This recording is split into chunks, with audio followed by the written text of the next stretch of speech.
New at 5:30, a proposed new bill would revise what it takes to become a certified teacher in Florida. But some question if the bill is making it too easy to become licensed to teach in our state. Contact 5 investigator Katie LeGrone was first to question how Florida licenses its teachers more than 5 years ago. Tonight, she's following up on those questions.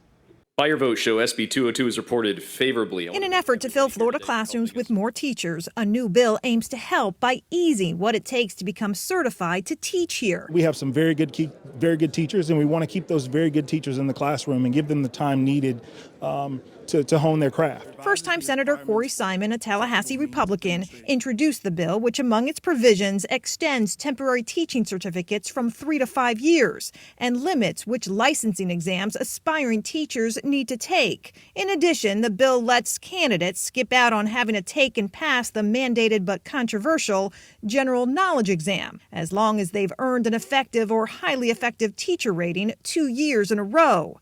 A series of recent changes by the state. The changes, if approved, represent the most dramatic revisions to Florida's teacher certification process since our 2-year-long investigation first exposed the frustrations of current teachers and aspiring ones. I can't pass it.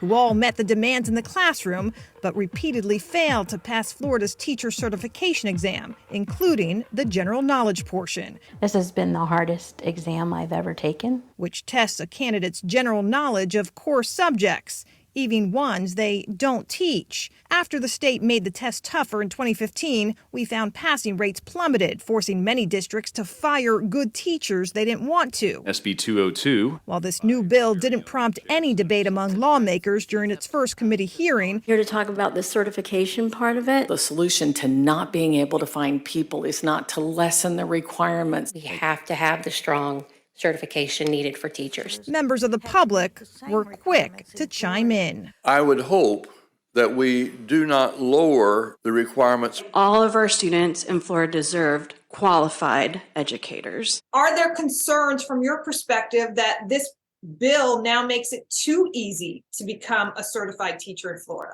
I want to make sure I have someone who is fully credentialed and well qualified teaching in the classroom. Andrew Spar leads Florida's largest teachers union, and while he agrees with changes that would end, for example, an English teacher being disqualified from teaching if they can't pass a math test, he says the bill is too vague to truly understand its benefits and potential ramifications. You have to demonstrate understanding of the content in which you're teaching. You have to understand basic teaching practices and pedagogy. Those are things we think are vitally important for people coming into the profession. We're not getting rid of any of the exam. What we're doing is we're giving teachers more time. This bill is part of the larger school choice expansion bill, which passed its first committee meeting this morning. I'm Katie LeGrone reporting.